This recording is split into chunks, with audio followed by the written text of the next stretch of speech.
What's it like playing for Hitch? It's fun.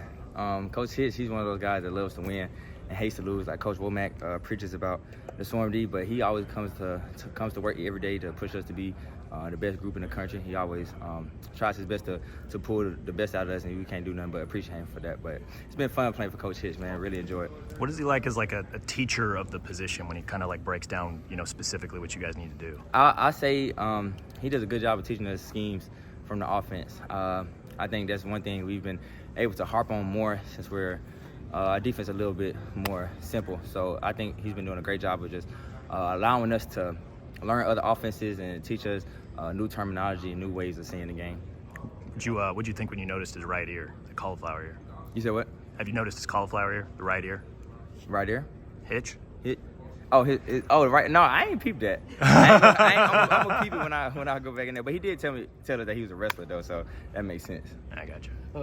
With Coach Hitch, has there been any kind of extra added preparation with him having been at Wisconsin last year? Anything he's added to this week because of that? I say he definitely probably has a little bit more juice this week just because it's his old stomping ground. So going back out there, I think anybody who plays their former team is gonna have a little bit of extra juice, but. Yeah, he's excited and ready to go this week, though. After reviewing South Florida and the film and everything in y'all's position group, what have been kind of the points of emphasis that y'all have been working on this week? Points of emphasis, we just have to be more consistent in the game. I just think just coming out every day at practice and practicing to the Bama standard is really going to carry over to Saturdays. And we just have to do a better job of emphasizing the importance of urgency and getting lined up because their tempo did kind of get us I wouldn't say routed, but it got us a little bit. They were going fast, but that's one thing you see in new age football is tempo, and you're going to see a lot of tempo this year. So we got to make sure that we get back to the line. Coach Womack said he was disappointed that y'all didn't get any takeaways, especially in a game where the offense had 3 giveaways.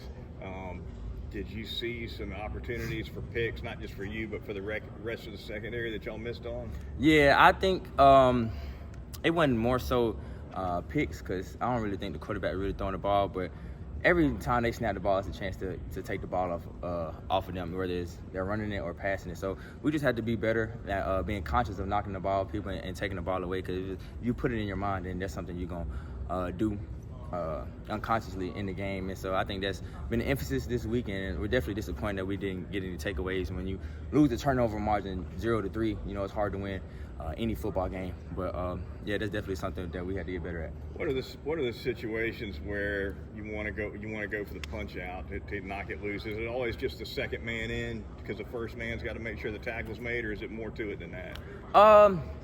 I think it is more to it. It's situations, it's a lot of things, but if you're the first person there, we would like you to wrap up and then the second person come in and take the ball. But we watched film on Peanut Tillman and how he just coming in one-man tackle and just punches at the ball. So it's a lot of different ways you can attack the ball on defense.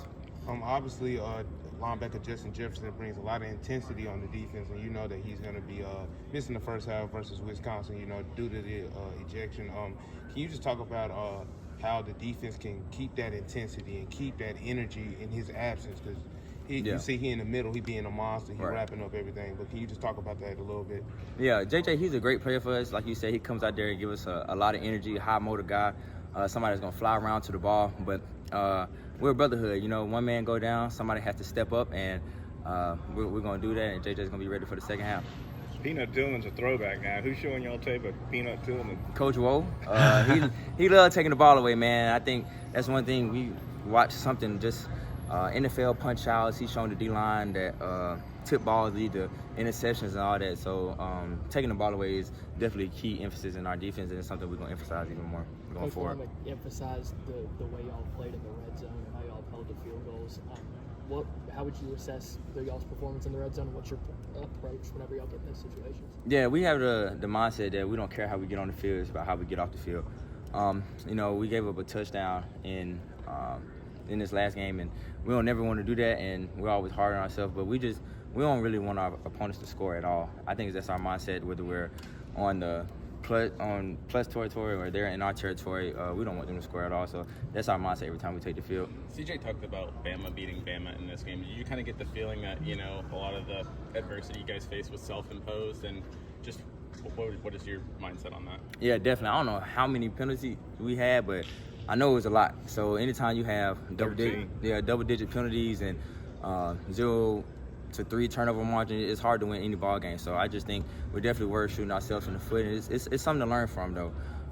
It makes us, I would say, lock in a little more to the details and know that the A on our chest is just not enough to show. We had to go out there and bring our A game because we're everybody's Super Bowl, and we know that, and so we have to prepare like that each and every week.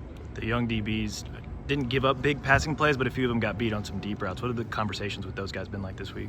We just have to be aware of our situations. I think South Florida kind of tried to get one on us, running deep and then subbing them out and then running deep again. So I just think that comes with experience and just being aware and not being fatigued in the game. You mentioned you're everybody's Super Bowl. Do you hear a little bit of extra trash talk when you're playing a team that you're supposed to beat by 31 and they're hanging with you? Do they kind of give it to you a little bit more during the game, or? I would say yeah, probably so. I mean, it's always trash talk during the game, regardless. But they probably do. But you know, it's Bama, and it's always one of those games that people come in and thinking like, this is the game that I'm gonna get production on. This is my big game. Circle it, whatever you want to say. But we always know it's a big time game anytime we step on the field, just because it's the next game. And yeah. Obviously, crowd noise doesn't affect the defense as much on the road because it's probably going to be more quiet than it is at home. But kind of, what's the mentality of that first road game and having the opportunity to maybe silence the opposing crowd? Yeah, road games are always fun for me and our team.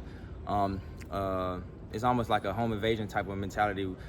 First one of the year, so I'm excited to go into a hostile environment, play with my brothers, and go to war with them. And our mindset every time is to empty the crowd every time. So that's what we're going to prepare to do this week.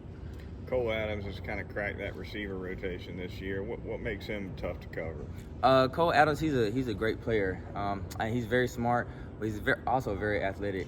He knows how to stem at you and use your leverage against you, and he's a real student of the game. I would say that he has great hands, very late hands, actually kind of like Devontae Adams, almost just pop him out, the ball in his hands, but he's a great player though. He seems real comfortable catching punts too. I mean, it's like he's catching a beach ball. Yeah, he's a tough guy. I think that's another thing about Cole. He's a very tough and competitive guy, and we have a lot of those guys on our team.